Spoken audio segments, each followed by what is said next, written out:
इकडे नगर जिल्ह्यामधल्या पारनेरमध्ये निलेश लंके यांच्या समर्थकाला मारहाण झालेली आहे। राहुल झावरे असं मारहाण झालेल्या या समर्थकाचं नाव आहे। झावरे यांना 8 ते 9 जणांनी बेदम मारहाण केली। त्यांची गाडी देखील फोडण्यात आली। त्यांच्यावरती सध्या उपचार सुरू आहेत। या घटनेमुळे पारनेरमध्ये तणावपूर्ण शांतता आहे। पोलिसांकडून गुन्हा दाखल करण्याची प्रक्रिया सध्या सुरू झालेली आहे। सुनील भोंगळ आपले प्रतिनिधी या संदर्भातले अपडेट देतील। सुनील, नेमकी काय घटना घडलेली आहे?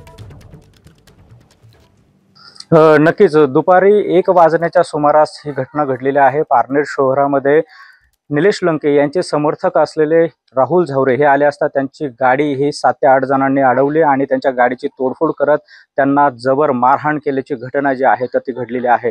एकंदरीतच आपण जर बघितलं तर लोकसभा निवडणुकीनंतर ही घटना घडल्यानं कुठेतरी याला राजकीय रंग जो आहे तर तो मिळताना पाहायला मिळतो आहे।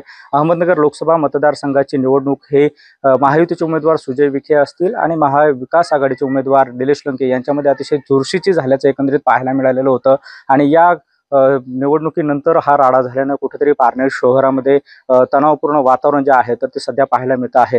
या घटनेमध्ये राहुल झावरे हे गंभीर जखमी झालेले असून त्यांच्यावरती खासगी रुग्णालयामध्ये सध्या उपचार सुरू असल्याची माहिती मिळते आहे आणि त्यानंतर त्यांना अहमदनगर या ठिकाणी हलवण्यात येणार असल्याची देखील माहिती मिळते आहे। या संपूर्ण प्रकरणासंदर्भामध्ये पारनेर पोलीस ठाण्यामध्ये गुन्हा दाखल करण्याची प्रक्रिया सुरू असल्याची माहिती सध्या मिळते आहे।